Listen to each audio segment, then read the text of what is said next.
أهلا بيكم أحبابي الكرام، سلام الله عليكم. يرجى المساهمة في تكبير القناة ليحصل المحتوى ويصل لغيرك. لو حسيت فينا الصدق يا عم ما تبخلش علينا وما تضيعش على نفسك الأجر، تبخلش علينا باللايك والمشاركة ونخش في الموضوع. كنت عملت حلقة عن ملحمة اسكندرية من شهرين، والحقيقة من ساعة ما عملتها وأنا عمال أفكار بتروح وتيجي عليا إن مش مستقر الأمر بالنسبة لي. واليومين دول بنشوف كتير قوي مرجفين في المدينة بيبثوا الإرجاف والفزع في أهالي مصر إن مصر هتغرق، وإن فيضان النيل ولا جفاف النيل هيكون هلاك مصر. والحديث بيقول تفت مصر فت البعرة، وحديث بيتكلم عن ملحمة اسكندرية آخر الزمان. والحقيقة عملت تحقيقات في الموضوعات ديت، وكنت نشرت لكم حلقة عن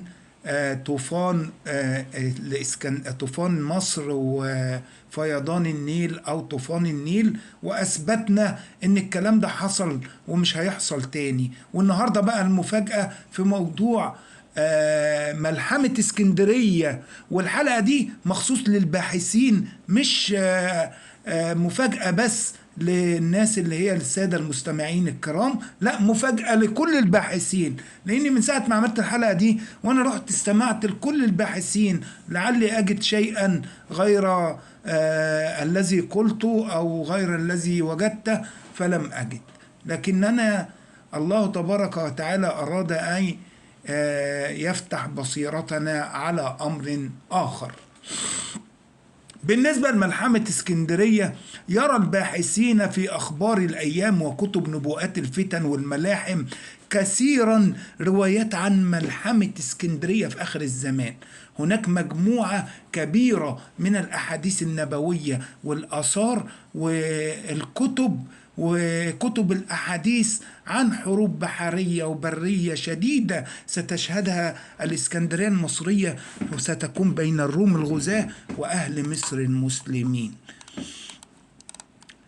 هنا قررت ان انا اعمل بحث من الاول وجديد وتتبع كل حرف وكل كلمة في الروايات اللي جت، وكانت المفاجأة طابقنا التاريخ والمعلومات مع النبوءات، عرفنا الأحداث المتوافقة مع نبوءات النبي صلى الله عليه وسلم. وهنا جاء السؤال: هل هي نبوءة حقيقية ملحمة اسكندرية؟ وهل هي نبوءة حتمية الوقوع؟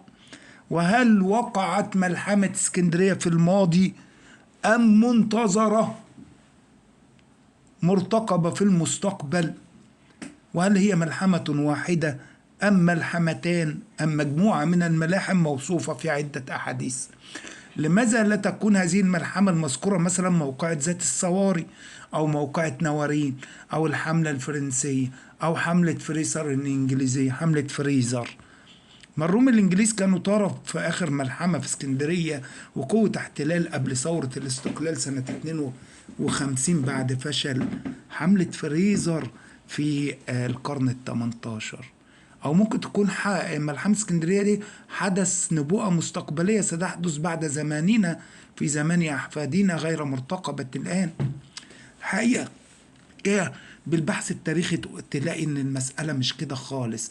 ذات الصواري كانت سنة 34 هجريا، وقعت على سواحل تركيا في زمن عبد الله بن عمرو بن العاص الذي دخل مصر مع الفتح الإسلامي في سنة 20 هجريا.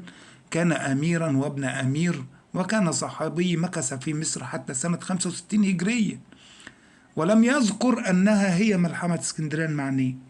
ورد عنه كثيرا من أحاديث عن ملحمة اسكندرية. وملحمة نوارين دي برضو كانت ما بين الجيش العثماني والمصري المدعوم بجيش بأسطول محمد علي وأساطيل بريطانيا وفرنسا وروسيا، وكانوا يسمونها الحلفاء. انتهت بهزيمة من العيار التقيل للأسطول العثماني وتحطيم للأسطول المصري، وانتهت بخروج اليونان من السيطرة العثمانية وبداية سقوط الدولة العثمانية. هي الأمر يخالف قطعا كل علامات مكان ومواقع نزول الروم في النبوءة، ويخالف نتيجة الملحمة اسكندرية بهزيمة الروم، ولا حتى حصل فيها تحطم أسطول رومي بدون حرب ولا تكسر سفن بالريح. فالمسألة يبقى مش هم دول. وبرغم الحقيقة أن أطراف تلك المعارك كلها واحدة، وهم مصر كطرف إسلامي بأهلها، والروم إنجليز بقى ولا ترك ولا فرنسيس، رومان ولا إغريق وأغوات ومماليك، كلهم روم. لكن لم تجتمع لأي من تلك الملاحم صفات النبوءات التي جاءت في الأحاديث، لا مكانها ولا زمنها ولا أشخاصها ولا بدايتها ولا نهايتها. انتهت جميعا بشكل معلوم، ليس فيها حصر بحر ولا هلكت سفن بالرياح ولا تكسرت أساطيل بالوصف الموصوف لا ينطبق عليها جميعا الوصف والصفات الموصوفة. لم يجتمع لواحدة منها كل الصفات التي تحملها النبوءات الصحيحة. هي تضع الأحاديث شروطا زمنية لملحمة اسكندرية لزمنها وعلامتها وأحداثها وأشخاصها، منها تعرف أنها هي النبوءة أو ليست هي العلامة. ونحن كعلماء نبحث أو باحثين لابد لنا أن نستشرف أشراط وعلامات أيامها، إيه اللي هيحصل فيها. هل سيهاجم الروم الإسكندرية قريبا فعلا؟ الحقيقة إنك تكتشف لما تتعمق وتجيب كل طرق الحديث إن حديث سيدنا النبي محمد صلى الله عليه وسلم لا يتحدث عن ملحمة واحدة للإسكندرية، ولكن يتحدث بصريح الرواية عن ملحمتان. ففي صحيح الحديث الذي جاء عن شفي بن عبيد الأصبحي قال: للإسكندرية ملحمتان، إحداهما الكبرى والأخرى الصغرى، فأما الكبرى فيتباعد البحر من المنارة بريدا أو بريدين، ثم تخرج كنوز ذي القرنين تسع كنوزها المشرق والمغرب. وأما علامة الصغرى أن الإسكندرية تقطر دما. الإسكندرية هيكون فيها مذبحة كبيرة في الملحمة الصغرى، وهيكون في العلامة الكبرى تباعد وانحسار للبحر من المنارة حوالي كيلو أو 2 كيلو. ثم تخرج كنوز ذي القرنين وتظهر كنوز الإسكندرية القديمة. والحديث الثاني برضو عن سيدنا عمرو بن جابر الحضرمي بسنده يقول فيه: إن للإسكندرية ملحمتين، إحداهما الصغرى والأخرى الكبرى، فأما الصغرى فيأتيها 500 قلع، وأما الكبرى فيأتيها 100 قلع. علامة الكبرى أن البحر يستأخر من المنارة بريدين، ثم تخرج كنوز ذي القرنين تسع كنوزه أهل المشرق والمغرب. إذن الأحاديث اللي وردت بتتكلم على إن احنا ما عندناش ملحمة واحدة في اسكندرية، عندنا ملحمتين. في كمان حديث عن عبد الله بن مروان عن أرطاء عن كعب مولى عبد الله بن عمرو قال: وددت لا أموت حتى أشهد يوم الإسكندرية. قيل له: أليس قد فتحت؟ قال: ليس هذا يومها، إنما يومها إذا جاءها 100 سفينة في أثرها 100 حتى تتم 700 في أثر ذلك مثل ذلك، فذلك يومها. والذي نفس كعب بيده ليقتتلن حتى يبلغ الدم أرساغ الخيل. ذكرت ملحمة اسكندرية في عشرات الروايات، وخصوصا للصحابي الجليل عبد الله بن عمرو بن العاص، لأنه كان يسكن في الإسكندرية وانتظر هذه الملحمة كما ستقرأ في الأحاديث. له عشرات الأحاديث في حب الإسكندرية وفيما ورد عنها كما ورد لغيره من الرواة والصحابة في كتب أحاديث الصحاح وغيرها. وإذا هي حقيقة واقعة ونبوءة قطعية الثبوت، قطعية الدلالة، حتمية الحدوث، كما أنها ذكرت كذلك في معظم نبوءات كتب السماوية والأسفار وغيرها. وهم ملحمتان، هي عندنا في الإسلام ملحمتان منفصلتان في الروايات لكل منهما علامات منفصلة، أشراط زمنية مختلفة.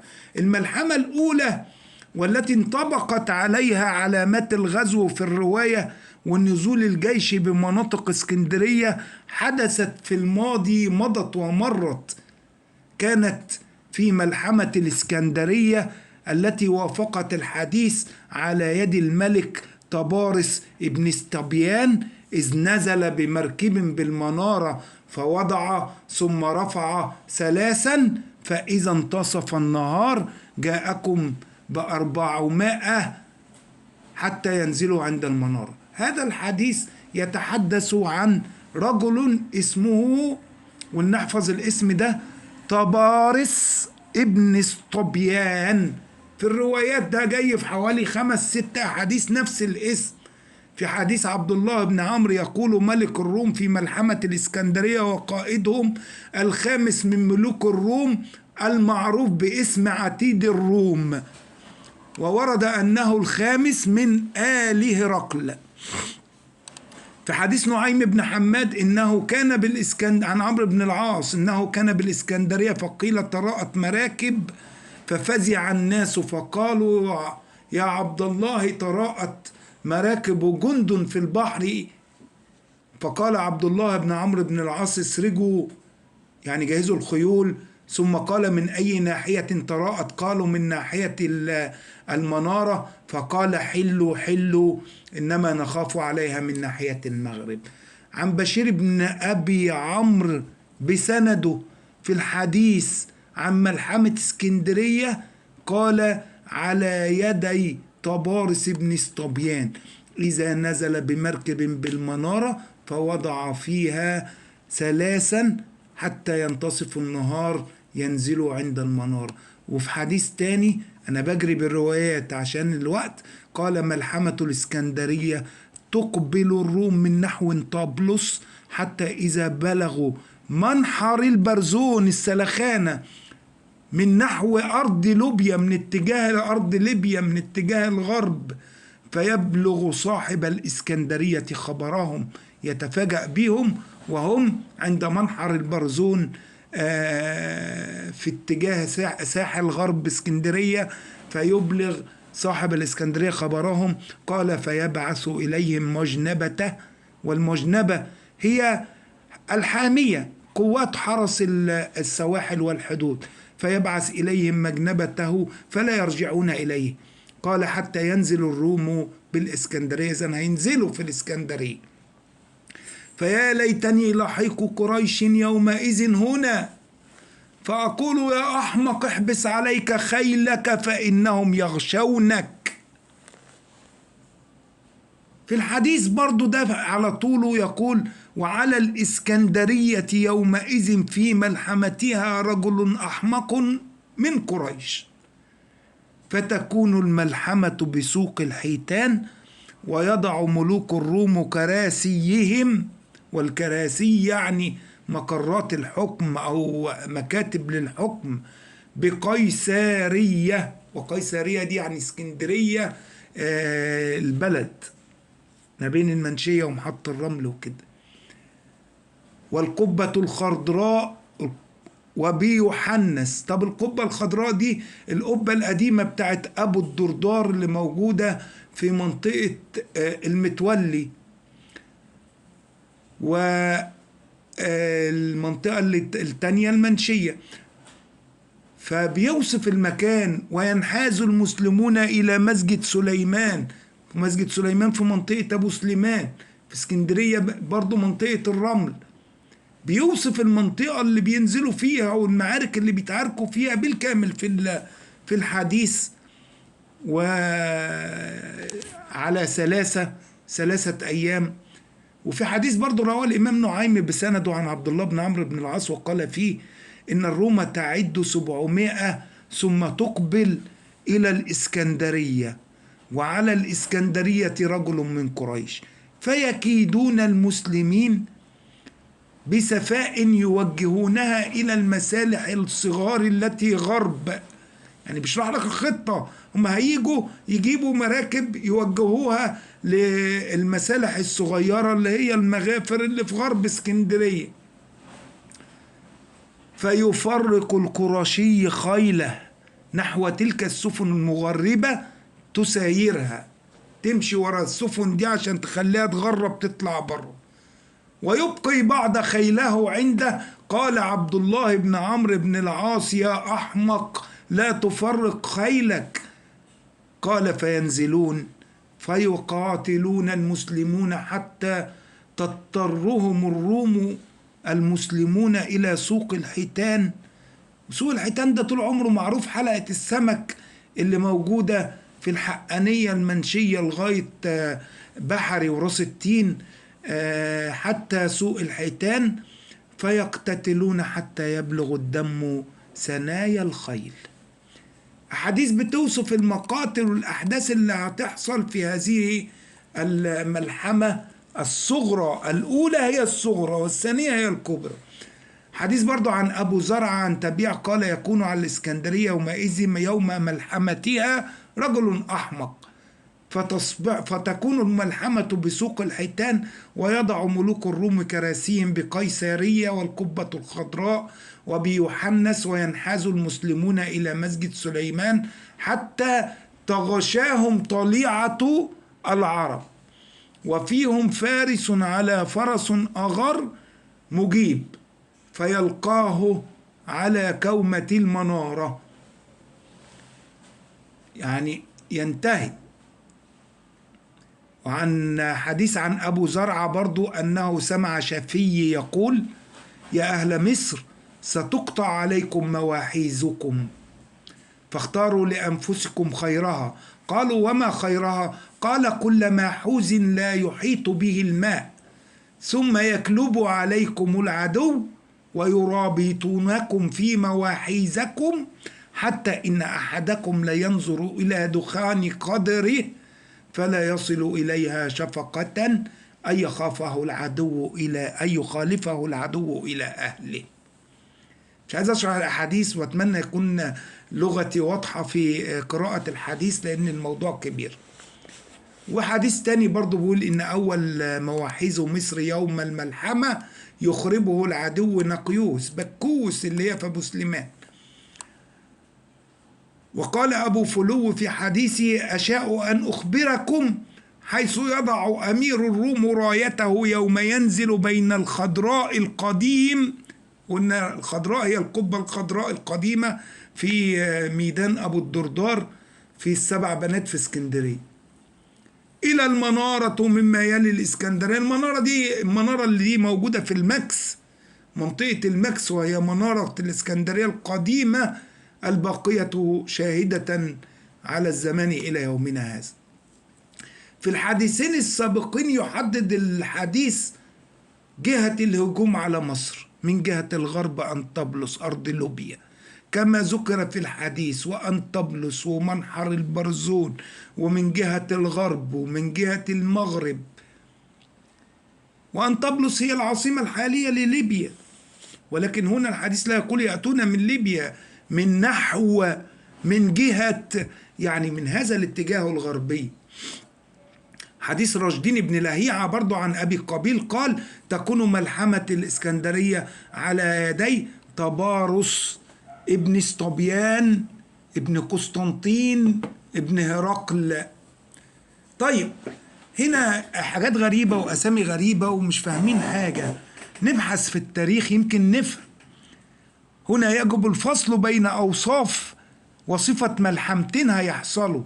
ملحمة هيحصل فيها نزول للجنود على المدينة ومذبحة، وملحمة تانية مش هينزلوا أصلا من الأسطول بتاعهم وهي الملحمة الكبرى التي لن ينزل فيها جنودهم على أرض مصر بإذن الله.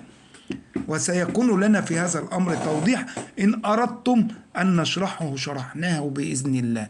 لكن النهاردة هنتكلم عن الملحمة الأولى اللي عدت، اللي كان فيها قتل، اللي كان فيها نزول جنودهم في الأرض.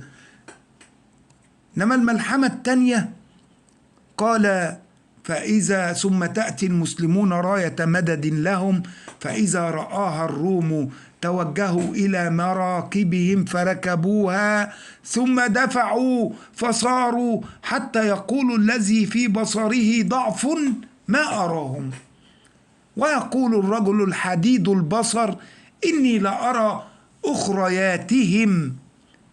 قال: فيبعث الله عليهم ريحا عاصفة فتردهم إلى الإسكندرية، فتنكسر مراكبهم ما بين الإسكندرية والمنارة، يعني ما بين أبو قير والمكس.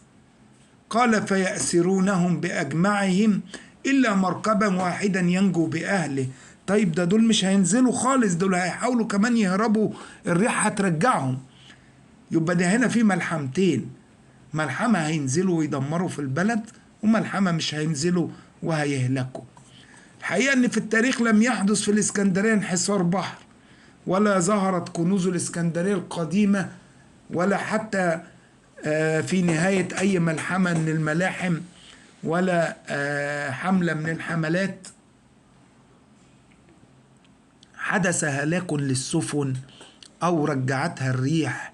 لم يكن ذلك حدث في الحروب من عهد عمرو بن العاص إلى عودة الحملات الرومية الفرنجية للإسكندرية، مرورا بالملحمة الأولى التي سنروي عنها، كانت على يدي طبارس بن اسطبيان كما سماه الحديث وسنوضحه، ملك رومي في القرن الثالث عشر الميلادي.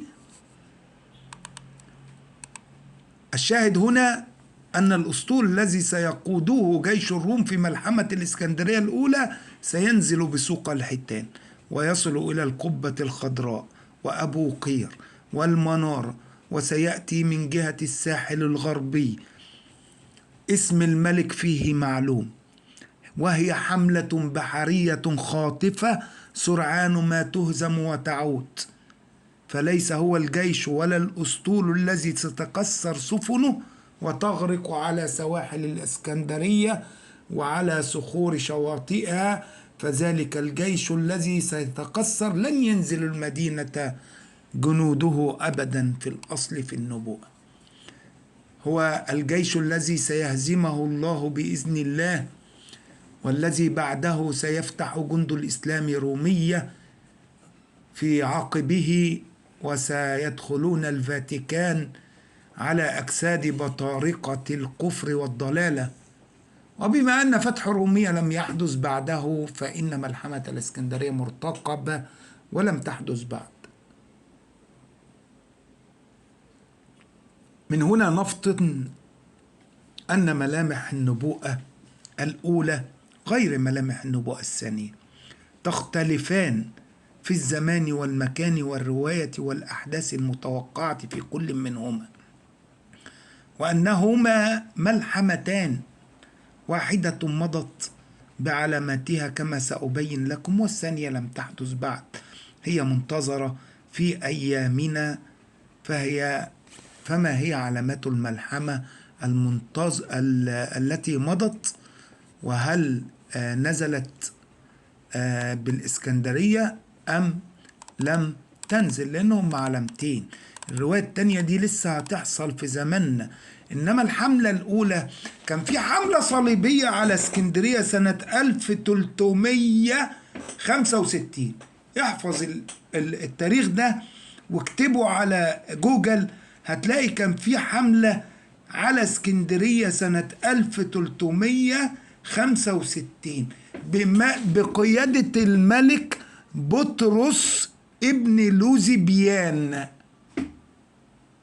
الاسم الغريب ده مش بيفكرك ببطارس ابن استبيان؟ بطرس ابن لوزبيان، بطارس ابن استبيان، بطرس ابن لوزبيان.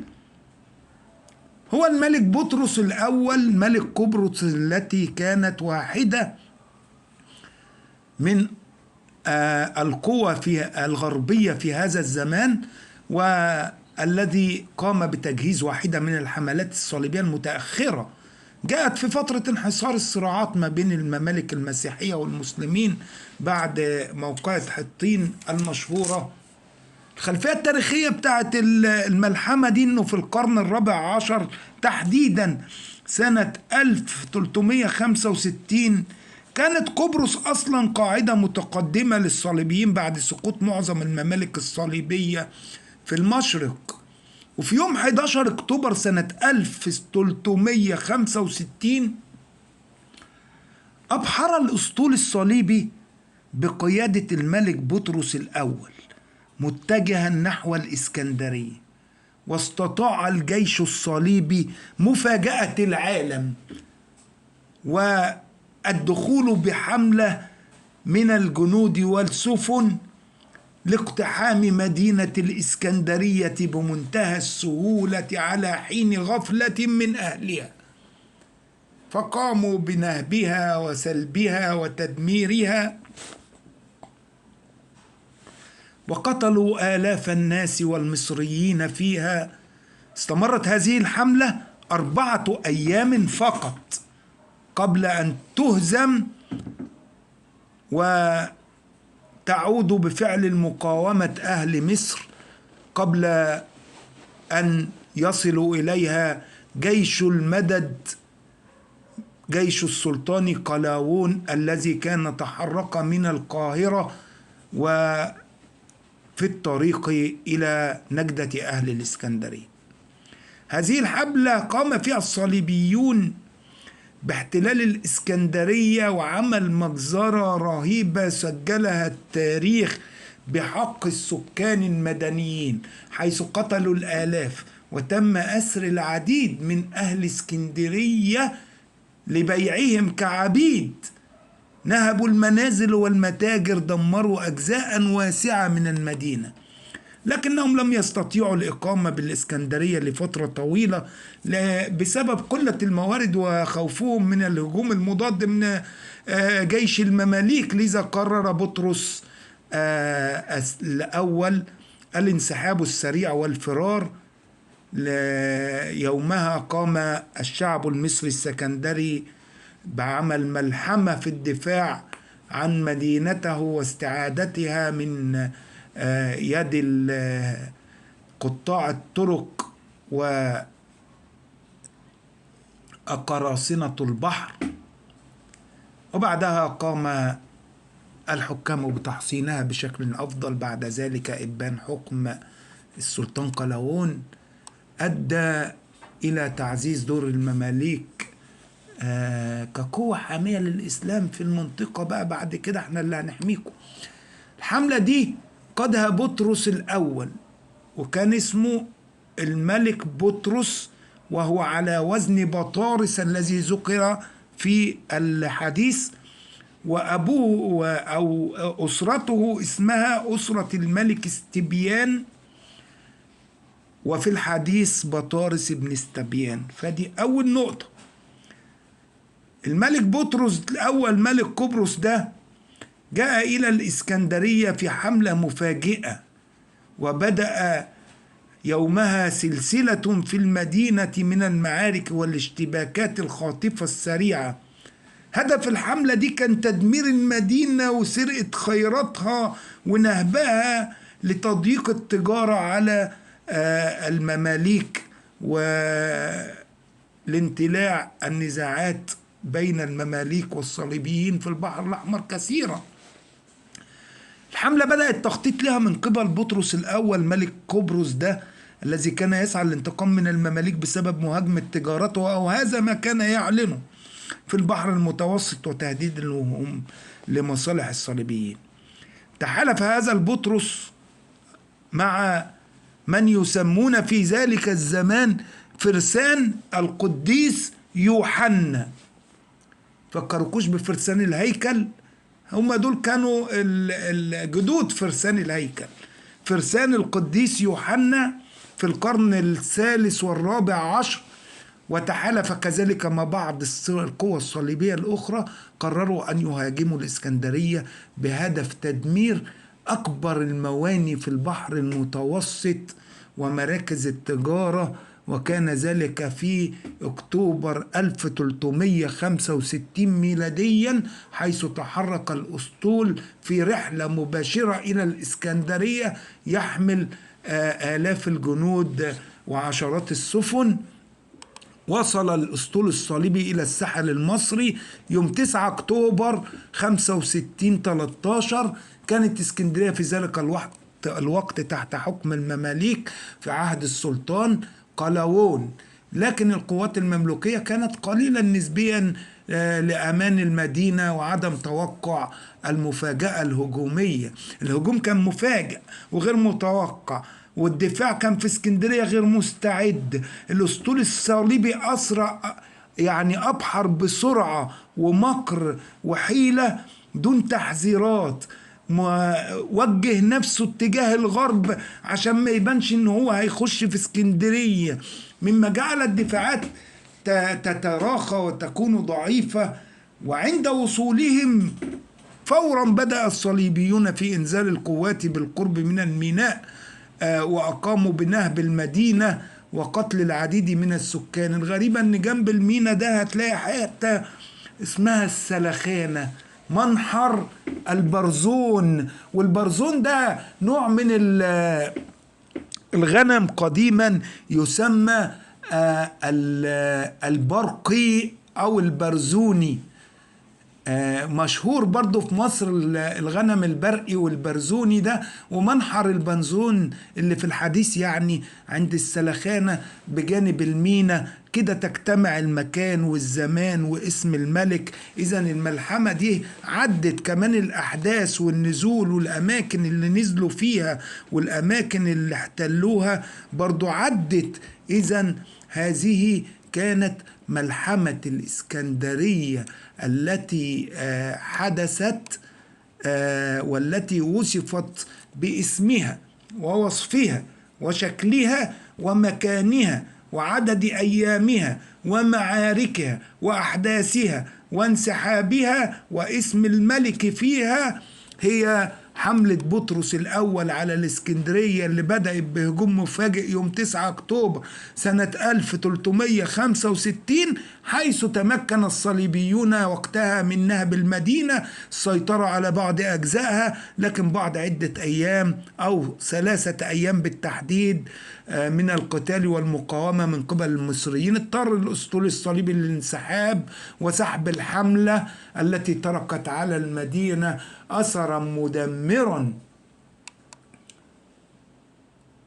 بطرس الأول هو بطارس بن استبيان في الحديث، لأنه هو بطرس ابن لوزيبيان أو لوزينيان في الروايات، وهو الخامس من ولده، العاشر من الملوك في أسرته. بطرس الأول كان معروف بكرهه للإسلام والمسلمين وانتمائه الشديد للصهيونية أو للأيديولوجية الصهيونية التي تبلورت فيما بعد باسمها. كان طموحه جامح وأعداؤه للعرب شديد، حاول إحياء الصليبيات من كل اتجاه من خلال حملته الشهيرة على اسكندرية، ومن خلال جولاته بين الملوك ومحاولة تجميعهم مرات ومرات. لكنه قتل سنة 1369 بعد تاريخ الحملة ديت بحوالي 3 سنين أو 4 سنين. قتل واغتيل نتيجة مؤامرة داخلية على الحكم. وتعكس هذه الحملة أزمة نهاية حكمه وأزمات الغرب في العصر الصليبي وضعف الممالك الإسلامية في القرن ال13 وال14، وكذلك الممالك المسيحية المتبقية في شرق المتوسط وغربه. ملوك الأسرة دي معروفين، تاريخ الحملة دي معروف، ودي حملة كانت هي حملة ملحمة اسكندرية الأولى التي فاجأ فيها الروم بالهجوم على الإسكندرية، وقاموا بعمل المذبحة الموصوفة في الحديث نصا باسمها وحرفها. فاضل الملحمة الثانية اللي هتيجي فيها الأساطيل، لكنها لن تنزل في الإسكندرية، سيردها الله بإذن الله قبل أن ينزل منها الأفراد. ولكن خطورة إن هي هتكون سفن في زماننا وموصوفين ب100 سفينة، ما يشترطش إن هم عشان يضروا البلاد إن هم ينزلوا. تواجدهم في البحر مع وجود القوى الصاروخية والقنابل والدرونات والطائرات وحاملتها هو في حد ذاته خطورة. نسأل الله السلامة. لو حبيتوا نتكلم عن الملحمة اللي جاية بالتحديد وإيه الأحاديث اللي وردت تخصها هي بالتحديد بعد ما فصلنا الملحمة اللي فاتت ومش هتحصل تاني، نرجو من أهل العلم التحقق وعدم إثارة الخوف والرجاف والذعر لئلا تكونوا من المرجفون في المدينة. كفاية علينا اللي كل شوية طالعين يهدوا كل عمل كويس ويمجدوا كل عمل خبيث لأوليائهم، ونعوذ بالله ممن هم فينا وليسوا منا.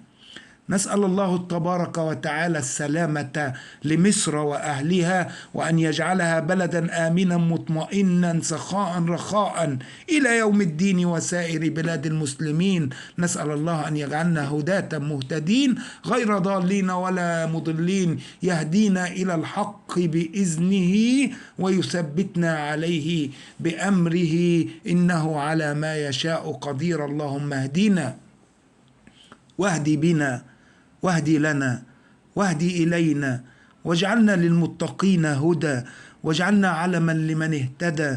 اجعلنا نخشاك كأننا نراك، متعنا بتقواك، أسعدنا يوم نلقاك، احشرنا مع حبيبك ومصطفاك.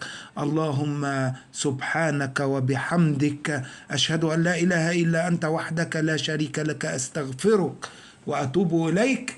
أرجو من الإخوة ما تنساش مدام وصلت لحد هنا وما تكسلش، اعمل لايك واعمل اشتراك في القناة. سبحان الله يأجرنا ويأجرك. سبحان ربك رب العزة عما يصفون، سلام على المرسلين، الحمد لله رب العالمين.